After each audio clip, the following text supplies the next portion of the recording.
આમ આદમી પાર્ટીના વિસાવદરના ધારાસભ્ય ગોપાલ ઇટાલિયા પોતાના મત વિસ્તારમાં અલગ અલગ મુદ્દાઓને લઈને આક્રમક મૂડમાં જોવા મળી રહ્યા છે।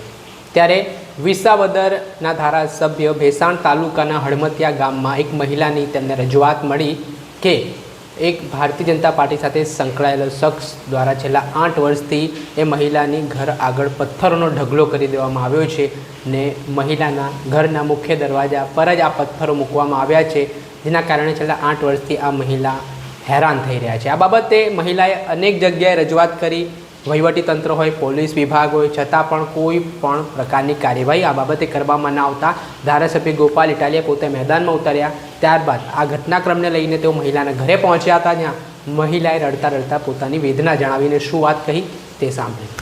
આખા ગામને દબાવે અને આખું ગામ જોઈ રહે એ શરમનો વિષય છે। એક બેનના ઘરની આગે આ બધું બંધ કરી દીધું અને કોઈ એને કઈ કે નહીં।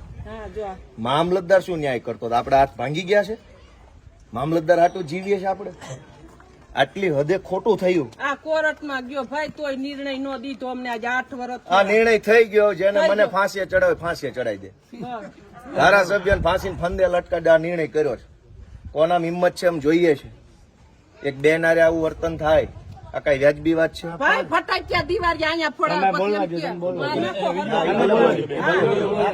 કેવું ને અહીંયા ફટાકિયા ફોડાવે પછી એમ કે હરગાવી નાખો, અંદર નાખો, જો કેતા જાય ને ધોઈડા જાય। તમને બધાને વિનંતી કરું છું કે થોડોક બેન ને સપોર્ટ કરજો। હે જે હોય ગુંડાનું નામ નથી લેવું। તમે બધા ભવિષ્યમાં ગમે જ્ઞાતિના હો, આ બધી જ્ઞાતિના છે, બધા ધર્મના માણસો। ખોટું થતું એને બોલવાની ફરજ તો બધા ધર્મમાં લખી છે કે નથી લખી? બધાના પોતપોતાના ધર્મ ગ્રંથોમાં છે કે નહીં? તો આ બેન ને બીજી વાર હતો હું પાછો આવીશ, જો કોઈને બહુ મોટી હવા ભરાઈ ગઈ છે, ભાઈ ઘડીક નુરાભાઈ, કોઈને બહુ મોટું ભાજપની હવા ચડી ગઈ હોય, કિરીટ પટેલ ની હવા ચડી ગઈ, હું પાછો આવીશ અને એ દિવાલ ની જેસીબી નો એક ટલ્લો મારી દઈશું। થોડાક દી ખમો મને નવરા પડે મશીન લઈને હું આવીશ અને કોણ મને ફાંસી ચડાવ હું જોઈ લઈશ। આટલી હદે નાગાઈ કરવાની, આટલી હદે દાદાગીરી, બોલે એમ નથી એટલે કરી ભાજપના માણસ એટલે આપણામાં રેકોર્ડિંગ કરીને પછી બધાને બાટે ના બાટે પણ અમે આપી દો, આખી ગુજરાત ને બતાવો કે બેન આરે ભાજપના ગુંડાઓ છે એ કેવું વર્તન કરે।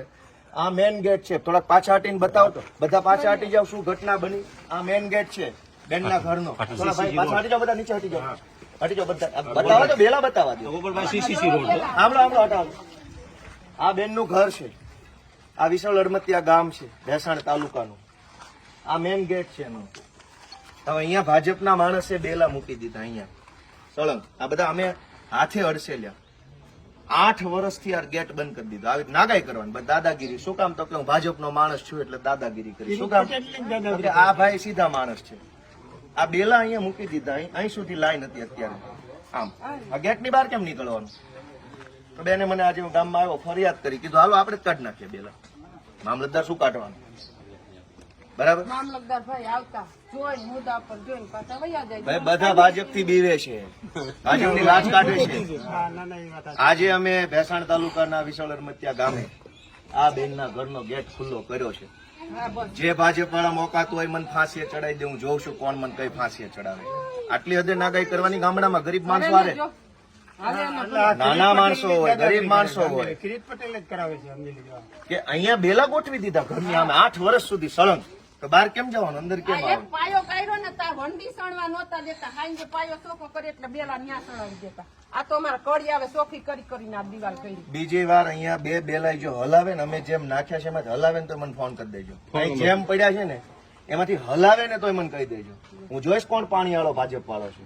એવું થોડું જેમ મૂક્યા છે ને એમ રહેવા જોઈએ। અહીંથી કોઈ સીધા નથી મૂકવાના, આવે ફેંક્યા એમ ભલે પડ્યા, ગોઠવવાની જરૂર નથી। એવી દાદાગીરી થોડી હોય। ગામ લોકો તમે જરાક બેનને ટેકો આપજો, હાવ આવું ન કરતા।